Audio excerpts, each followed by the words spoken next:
कभी सोचा है कि जब हम किसी वेबसाइट पर जाते हैं तो वो हमारे ब्राउज़र तक पहुंचती कैसे है? आज हम इसी प्रक्रिया के एक बहुत ही ज़रूरी हिस्से आईआईएस सर्वर के बारे में बात करने वाले हैं। अगर वेब की दुनिया को और करीब से समझना है तो ये चर्चा बहुत काम आने वाली है। हम सब रोज इंटरनेट इस्तेमाल करते हैं ना? लेकिन क्या कभी इस बात पर ध्यान गया है कि जब हम किसी वेबसाइट का नाम टाइप करते हैं तो वो एकदम जादू की तरह हमारे सामने कैसे आ जाती है? देखिए, ये कोई जादू नहीं बल्कि टेक्नोलॉजी है। और इस टेक्नोलॉजी का एक बड़ा हिस्सा है एक वेब सर्वर, जैसे कि आईआईएस।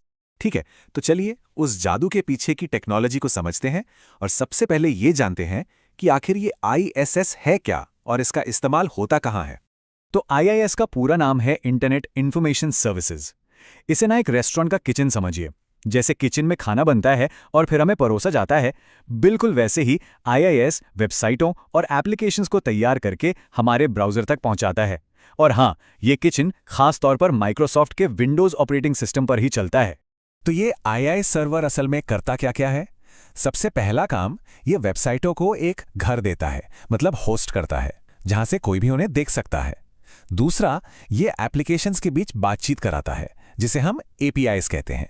मतलब जब फोन पर मौसम का हाल देखते हैं तो वो जानकारी कहीं से तो आती है ना? खास तौर पर ये माइक्रोसॉफ्ट की अपनी प्रोग्रामिंग लैंग्वेजेस जैसे ASP.NET के लिए बनाया गया है। और आखिर में ये हमारी हर क्लिक और रिक्वेस्ट को समझकर उसका जवाब देता है। अच्छा, तो ये इस्तेमाल कहाँ होता है? हो सकता है इसे हम सीधे तौर पर ना देखें, लेकिन ये हर जगह है। बड़ी बड़ी कंपनियों के अंदरूनी सिस्टम्स में, जहां कर्मचारी अपनी छुट्टियां या खर्चे मैनेज करते हैं, वहां अक्सर आईआईएस का इस्तेमाल होता है। यहां तक कि कई सरकारी वेबसाइट्स और बैंकिंग पोर्टल्स भी इसी पर चलते हैं। सीधी सी बात है, जहां भी माइक्रोसॉफ्ट टेक्नोलॉजी का दबदबा दिखेगा, वहां आईआईएस के होने की संभावना बहुत ज्यादा है। तो अब हम ये तो समझ गए कि आईएस क्या है और कहाँ इस्तेमाल होता है। चलिए अब जरा पर्दे के पीछे झांकते हैं और देखते हैं कि असल में काम कैसे करता है।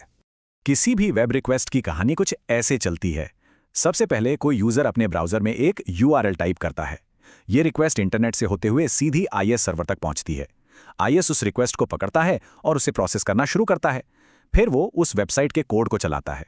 अगर ज़रूरत हो तो कोड डेटाबेस से जानकारी मांगता है और अंत में इन सब से मिलकर जो HTML पेज या डेटा बनता है उसे एक रिस्पॉन्स के तौर पर वापस यूजर के ब्राउज़र पर भेज दिया जाता है।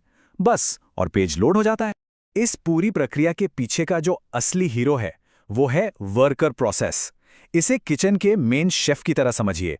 जैसे ही कोई ऑर्डर आता है, शेफ उसे लेता है, सारा सामान इकट्ठा करता है और डिश तैयार कर देता है। ठीक वैसे ही वर्कर प्रोसेस हमारी रिक्वेस्ट को लेता है और वेबसाइट का पेज तैयार करता है। सच कहूं तो ये आईआईएस का दिल और दिमाग है। अब सोचिए कि एक ही किचन में कई शेफ काम कर रहे हैं। अगर एक शेफ से कोई गड़बड़ हो जाए तो क्या पूरे किचन का काम रुक जाना चाहिए? नहीं, बिल्कुल नहीं। इसीलिए आईआईएस में एप्लीकेशन पूल्स होते हैं। हर वेबसाइट को अपना एक अलग सेपरेट स्पेस मिलता है। इससे फायदा यह होता है कि अगर एक वेबसाइट में कोई प्रॉब्लम आ भी जाए तो दूसरी वेबसाइटें आराम से चलती रहती हैं। ये सिक्योरिटी और स्टेबिलिटी दोनों के लिए बहुत जरूरी है। तो क्या वेब सर्वर की दुनिया में आईआईएस ही अकेला खिलाड़ी है? बिल्कुल नहीं। इस मैदान में कई और बड़े खिलाड़ी भी हैं। चलिए देखते हैं कि आईआईएस अपने सबसे बड़े कॉम्पिटिटर्स अपाची और एनजिनिक्स के मुकाबले में कहां खड़ा होता है। यहां तस्वीर बिल्कुल साफ हो जाती है। हर किसी की अपनी खासियत है। आईआईएस जो है वो विंडोज़ और .NET की दुनिया का राजा है। अपाची जो कि बहुत पुराना और भरोसेमंद है, PHP वेबसाइटों के लिए पहली पसंद माना जाता है। और एनजिनिक्स ये तो स्पीड का बादशाह है, जो एक साथ लाखों रिक्वेस्ट भी संभाल सकता है। एक और ज़रूरी बात, आईआईएस का ग्राफिकल इंटरफेस इसे मैनेज करना बहुत आसान बना देता है, जो नए लोगों के लिए एक बहुत बड़ा प्लस पॉइंट है। हमने इसकी टेक्नोलॉजी को तो समझ लिया, लेकिन असली सवाल ये है कि इसे जानना ज़रूरी क्यों है? मतलब इससे हमें क्या फर्क पड़ता है? तो आईआईएस को क्यों अहमियत दी जाए? जरा सोचिए कि कोई एक बड़ी कंपनी के लिए काम कर रहा है। उन्हें क्या चाहिए? सिक्योरिटी, भरोसा और सपोर्ट। आईआईएस ये सब कुछ देता है। ये माइक्रोसॉफ्ट के पूरे इकोसिस्टम का हिस्सा है, जिसका मतलब है कि किसी भी प्रॉब्लम के लिए हमेशा मदद तैयार रहती है। यही वजह है कि बड़ी बड़ी कंपनियां आज भी इस पर इतना भरोसा करती हैं। तो अगर कोई .NET डेवलपर है या सिस्टम एडमिनिस्ट्रेशन में अपना करियर बनाना चाहता है तो आईआईएस को जानना सिर्फ एक ऑप्शन नहीं बल्कि एक ज़रूरत है।